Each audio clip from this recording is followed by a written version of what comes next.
What's up, y'all? Marcus Frazier from Teachable Tuesdays here to motivate you, encourage you, and inspire you to be a better you. Thank you for joining me today. Greatly appreciate it. As always, if you could, please hit the like button, subscribe button, notification button. Make sure you stay up to date with all my Teachable Tuesdays videos. And the title of this video for today is 80% of women are competing for the 20% of men. Now, the question is, exactly how true is this statement? Because you wonder where these statistics come from. I actually did some research myself and found out that it wasn't exactly 80% of women that are competing for the 20% of men, or the same 20% of men, but it is an alarming high number. And to be honest, it makes sense. And I'm basing this off of real life experiences in terms of women that I've met. I'm basing this off of experiences that I've seen on social media. Of course, obviously, social media doesn't tell the end all be all, because there are billions of men and women on this planet. But I find it very interesting that there is a type that most women like. And I think it's kind of embedded in the nature of women, right? And a lot of people, they tend to think that women like bad boys and this and that and so on and so forth. And while it is certainly true, there are some women that do like bad boys, it's really more so of the masculine type, if you will. Right? A lot of these women, they see a masculine character trait, or a very strong masculine character trait or traits in these guys. And a lot of times this is why they pursue these type of guys. But also there's varying factors. It has to deal with age. A lot of it has to deal with upbringing and so on and so forth. Because to say that all women go for a particular type of guy, or that even most women go for a particular type of guy, it's kind of a reach to say that, you know what I'm saying? But can we say that most guys probably fall into a certain category depending on the type of women in that area? Yes. So for example, let's be real. Here in the States, typically when you are a younger woman, you more than likely, depending on how you were raised, will go for the guy who's a bit more on the edgier side. Why? Because you're probably looking for a guy who's a good time, a fun time, and so on and so forth, right? As opposed to, you know, an older woman who's been there, done that, who's had those type of experiences and might want to settle down with a guy who is a bit more calm. Now, there's challenges with that, which this is not the video for that. I'll explain that in a whole nother video, because I don't want to totally derail. We're not here to talk about why that's an issue. We're here to talk about, is this factual versus this is not. But we're going to go ahead and read what some of these comments have to say. And then I'm going to jump into my final thoughts and give my final opinions on it. And we're going to get up on out of here. So, first comment comes from Joaquin Vasquez. He says, for many women, the constant stream of validation combined with occasional attention from hyper-successful men can significantly inflate their egos and distort their perception of what's normal or attainable.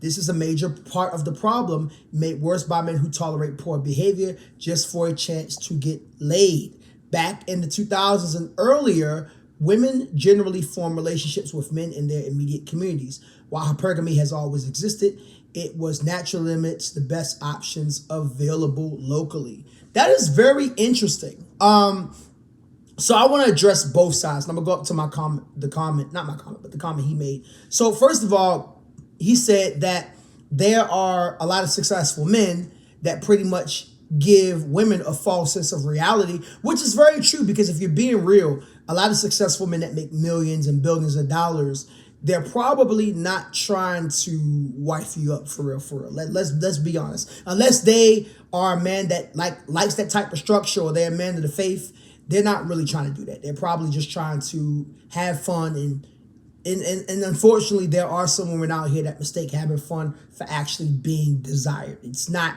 one and the same, believe it or not. But also, there are some men out here who do tolerate poor behavior. And I tell both men and women, you do not tolerate poor behavior in a relationship or a potential relationship.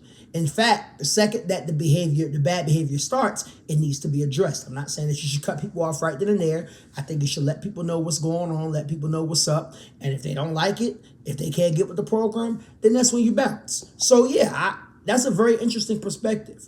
So let's keep on reading. Jeffrey Hagee Jr. says, I guess 80% of men got to settle for the undesirables. No, not necessarily, because I tell women don't settle, and I tell men the same thing. Do not settle.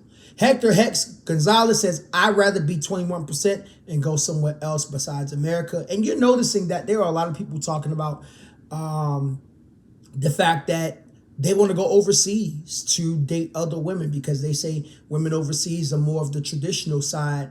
And believe it or not, I'm all for somebody going where they're desired. I tell people all the time, I don't care what ethnicity you date. I don't care about the age group per se, as long as they're legal, 18 and over. I would say 21 and over, depending on how old you are, right? But just remember to continue to work on yourself. Like, because a lot of times people be like, oh, I'm gonna find me a woman overseas, but because I'm not desired over here. Well, if you're not doing the best that you can to become the best man that you possibly can be, don't think you're gonna go overseas and be successful just because you're on the lazy side. That's the only thing I caution. But hey, passport bros, do your thing. Just make sure you are continuously working on being the best man that you can be. Lorena Giti says that's why they have to learn to work on themselves. I could definitely agree with that because it is true. As a man, you have to be competitive in the dating market. Let's be real. Women don't have to be as competitive. I'm not saying women don't need to be competitive. They don't need to be as competitive, right? Because especially if a woman is just naturally pretty, a lot of guys are going to fight for her attention. Whereas opposed to us men, let's be real. Women ain't really necessarily always looking our way. We got to put ourselves to where they will look our way. You know what I'm saying? So that's something that I do want people to keep in mind. Stephen Nichols says, is sitting and waiting for the 20% to approach them really considered competing? Oh, man. That is true. That is very true. I agree with that statement. Brittanyka Black Lacey, I hope I'm saying her name right, says, could it be because 85% of men, the amount of men who partake in pornography materials I'm not going to say that word, are too busy doing stuff they're not supposed to be doing, to the same 2% on OnlyFans? Men aren't that sharp, apparently. The whole male loneliness epidemic got to be calmer or something, because ain't no way they're desperate to get some. Totally disagree with that statement, because first of all, while there unfortunately are some men who participate in pornography, which they should not, for various reasons, which I'll explain in another video, and I've explained in several videos already. The men aren't that sharp. I don't agree with that. I feel like that's an attack on men. Let's not do that, ma'am. Who hurt you, by the way? But also, I do agree with one part, that a lot of men are, they're not approaching women as much as they used to. But there are various reasons as to why that's not the case. I mean, why that is the case. I'm sorry. For some reasons, I would say on one end, they don't want to be looked at as creepy. But on the other end, a lot, not all, but a lot of women these days that are approached are often very disrespectful. So that will deter a lot of men away, because they don't want to be looked at as creepy or catch a SH charge unfairly. You know what I'm saying? So that's a whole nother video for itself in the future as well. Steve Nick says, well, if the 20% is being shared and drained from their income, then the other 80% of single men should be bossing up. As my old head said, you keep the chick. Adrian Mina says, more like they've entered the harem reserved exclusively for the 20%. And what's worse is they see nothing wrong with it. Yeah, that I can agree with that. Savion Craighead said, yep, they chase and get cheated on / knocked up by the same dang men that run them socials to say all men are the same. All men care about XYZ, despite them knowing darn well the amount of good men they curved on their way to those terrible guys. And while that is a very true statement, let me go ahead and also add this as well to my ladies. And this is not an attack on you guys. Let me just make this perfectly clear. But I'm not saying you always know what the man is doing up front, right? Sometimes some things catch you off guard. But if you see red flags You need, just like I tell my fellas, you need to run. You can't say that there aren't good men out here when you, like the guy said, chose the wrong guy. Now, I will say this, because people will say, well, they curved all the good guys. Listen, fellas, this is going to be a hard reality for y'all to take. And I had to accept this a long time ago. Just because you a good man doesn't mean you're going to get chosen. I'm going to just put it out there. I know it sucks to hear it, but who a woman is attracted to is who a woman is attracted to. If she's attracted to good guys, she's attracted to good guys. She's attracted to bad boys and jerks, she's attracted to bad boys and jerks. You might be thinking to yourself, well, maybe I should just become a bad boy or a jerk. No, not necessarily. You need to become the best version of yourself to put yourself out there in a better, what's what I'm looking for? Bracket, so that way you can attract more. Just putting it out there. Mario Last says it's not new. Them women have a saying, there's no need to lie to a woman. If she likes you, she'll lie to herself.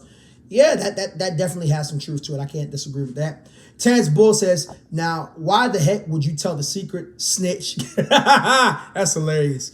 Kyle Greer says, this isn't really true. I'm in like the bottom 20% of men, and I still have had plenty of matches on online dating platforms. This is just incel speak.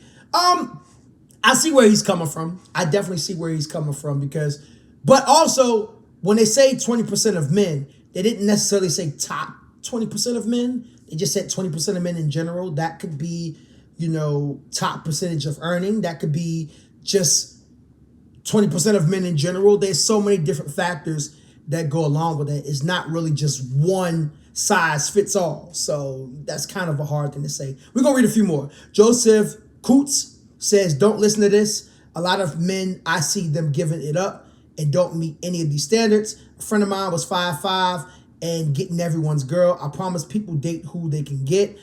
There is some truth to that. There's definitely some truth to that. And honestly, let's just be real for a second. A lot of men are just not shooting their shots anymore. And I encourage men to, hey, if there's a woman that you desire, if there's a woman that you want, just go ahead and take your shot. The worst thing, I'm not going to say the worst thing she can say is no. I can't really say that nowadays no more. But you never know till you put yourself out there. Teresa Ashley says, no, we aren't. Nobody would be married. Y'all just make up anything, huh? Now, again, I'm not necessarily agreeing with the whole women, all 80% of women go for the same 20% of men. I'm not going to say that. But based on what I see, it seems like a lot of y'all go to very similar types of men. And let me just put something out there in case people are not aware. A lot of it really is simply this.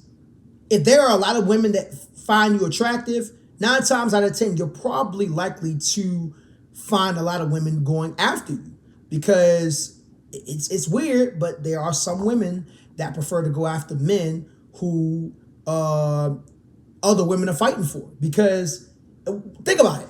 Why is it that when you're single, you notice that women don't really look at you as much? But when you're in a relationship or potential relationship, now all of a sudden they come out the woodworks. There's a reason for that. It's kind of, it's a weird explanation, but I guess the best way I can put it is a woman in a lot of cases, not always, but in a lot of cases should look at you as, oh, it might be something wrong with him if nobody's going after him. But if it's a whole bunch of women going after you, it's like, oh, he must be desirable. He must have something that's interesting, right?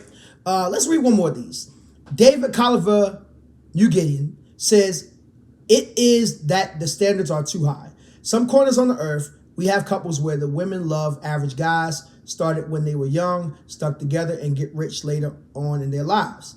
Not all get rich after all, but that shows a different type of woman, the type that Western boys flying over for. And he put a little dead skull emoji. Well, there's definitely a lot of truth to that. 20, 30 years ago, 40 years ago, even 50 years and beyond, women grew with their men. But now, unfortunately, we live in this disillusioned world where there are some women, not all women, but some women that think, oh, I'm going to just go for this type of guy and I'm going to get what I want. Or I'm going to try with this type of guy because there's no real deal consequences, or I can control and manipulate the situation, instead of it being on an even platform where it's like, hey, let's grow together. Let's actually make some shape together. Let's build together, and so on and so forth. So when you have those challenges, oftentimes that are not really addressed in the traditional manner, it causes a lot of issues. So what are my final thoughts on this matter overall? Overall, again, like I said in the beginning, I don't believe it's necessarily 80% going for the same 20% men, but I do believe it happens a lot more often than not. And you might ask yourself, well, what can we do to change that narrative? And ladies, some of y'all might be thinking, well, if that's the case, well, how can we make it a bit more evenly spread? Well, simply put, I think that ladies, you got to be realistic, right? I'm not saying you should pursue somebody that you don't desire. Please don't. Please don't. Just like I tell my fellas, don't pursue a woman that you don't desire. But if you clearly see that that man is not interested, or better yet, that man is not really like a good fit for your life, I don't care how good the what game is. I don't care how the words that he says to soothe you, to seduce you, or whatever the case may be. You have to remember that that's not going to be the end all be all in terms of the type of man that you should be looking for, especially if you're a woman of the faith. You know what I'm saying? So that's something that you do have to keep in mind. And also, I think it helps knowing what type of man you're looking for at the end of the day, right? If you know the type of man that you want, then that helps out. But also remember that just because that's the type of man that you want doesn't necessarily mean that's the type of man that's going to be good for you. So again, the 80% is a reach, but is it a high percentage in my personal opinion, based on the research I did, and I'll link some of the websites below. I saw a variance of between 65% up to 85%. I do believe it is a higher number. I definitely believe that, especially with dating sites, and again, men not approaching women in public as much as they used to. So yeah, some things definitely could be changed. That's for certain. But it's Marcus Frazier from Teachable Tuesdays, here to motivate you, encourage you, and inspire you to be a better you. Thank you for joining me today. Greatly, greatly appreciate it. Love you guys. Hope you have an amazing day, and I'll see you guys soon.